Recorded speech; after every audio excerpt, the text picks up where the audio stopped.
Hello and welcome to Retardation. I'm Awesome Mike 247. I have a speech impairment due to cerebral palsy, so I use AI voice tools to help me speak and edit my scripts. But the ideas are my own.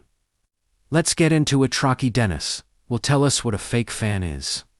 So recently there's been a rise of LARPers, tourists, fake fans, whatever you want to say, it all means the same thing. Somebody who doesn't really give a crap about the thing they're pretending to be a fan of. Like you. Are you telling us what we've been saying about you? That you're a drifter? Or are you exposing yourself as a racist liar and crybaby again? Hard fact that everybody knows right now, where if you're a fan of anime, comic books, video games, movies, it'll be infiltrated. You know what? Val used his own words from an old video. So please, tell us who infiltrated the comic book community and wanted to ruin it. Gatekeeping, elitist, basement dweller. Good job, Rocky Dennis. And people are trying to figure out some sort of solution when really there's a very simple one right in front of your face. It's to bring back that old school gatekeeper attitude and tell anybody that acts like this to fuck off and stay away from video. Okay, fuck off. This community isn't for gatekeeping or attacking people over different views of the art. That kind of behavior isn't welcome here. Fake fans use this internet slang which comes from the hood. It's a fact. It's not political or racism really.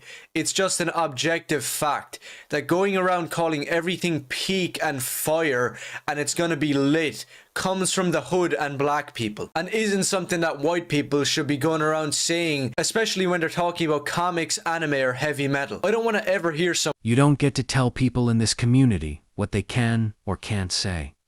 You're not the king of nerds. It's anybody who actually read a comic book in the 80s. If you don't have respect or have read Frank Miller's Daredevil or Batman Year One or The Dark Knight Returns or the Chris Claremont and Frank Miller Wolverine or one issue of Denny O'Neil Batman or Steve Ditko Spider. Frank Miller, Chris Claremont, and Dennis O'Neil are all writers. But you chose to highlight Steve Ditko, who was an artist on Spider-Man. I wonder why you're overlooking the writer of that run. Never mind, I think I know the reason. The writer was Stan Lee, the co-creator of Spider-Man. It seems like you're ignoring key creators behind the work you claim to love, including Jack Kirby, Stan Lee, and the early creators of superheroes like Jerry Siegel and Joe Shuster. I don't understand how someone can claim to be a fan of comics while overlooking so many of the greats.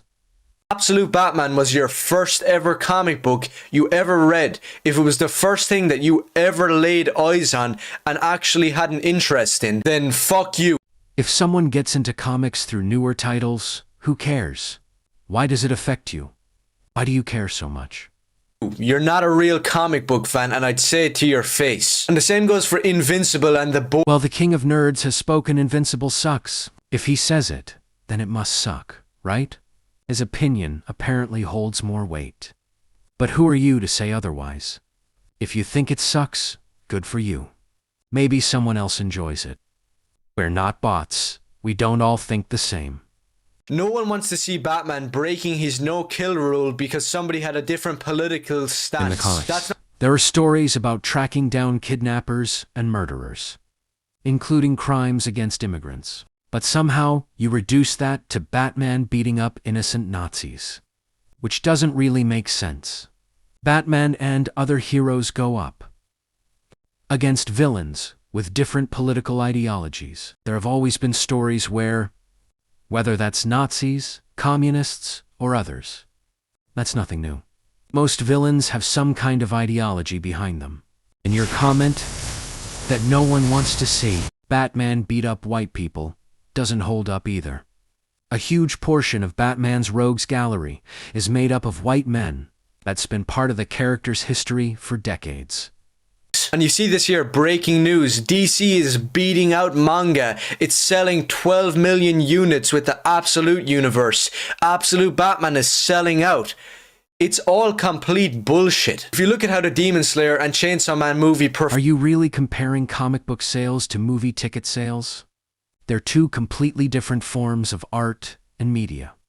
If your point is that the absolute universe sucks, that's finer.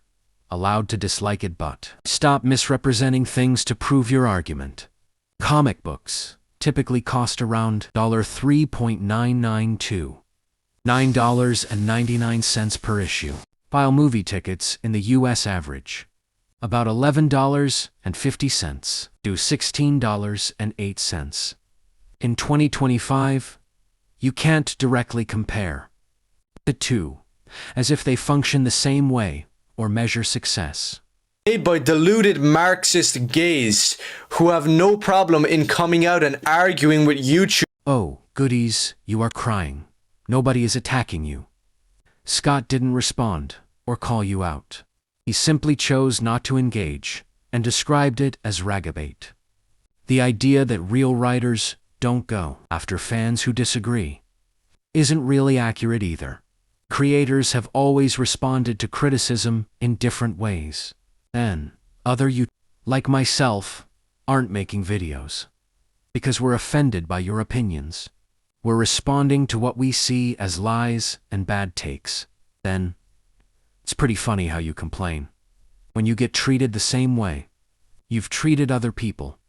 And wants to read Batman going around with a flamethrower to people who think differently to him politically, because that's not what superheroes or comic books are about. And it's why even the really terrible art ever put to a page. And you see this prick here who has done some of the worst art ever created for absolute Batman comes on and starts recommending Berserk fan, but I do have a small bit of respect for it, and I also have hatred for people who come in and try to make it gay. People try to make it even worse and let me guess. Those fake Berserk fans are just people looking into the themes of the story. You don't like discussions about themes like toxic masculinity, and then you act like the king of nerds and decide who gets to be a fan and who doesn't. So, you label them fake fans. I think what makes someone a fake fan is whoever the king of nerds, Rocky Dennis, declares to be one. Which is nonsense. limp dick retards. Why are you so focused on other people's private lives? It's not really relevant. Why do you feel the need to bring that into the discussion? Why do you want to be in another people's bedroom? To go make a reaction video with some Fortnite gameplay. Or they need to... Yeah, I appreciate you watching my video about you. Did you do the same thing? You make videos getting mad at someone else's headcanon. Then you've also been accused of bullying a woman over her opinion. The difference between us and you is that you give some of the worst takes. Rant about anime you don't really understand and call it a ripoff. Try to expose you for being a terrible, evil person. Nobody exposed you. You did that to yourself. If you enjoyed the video, please like and subscribe.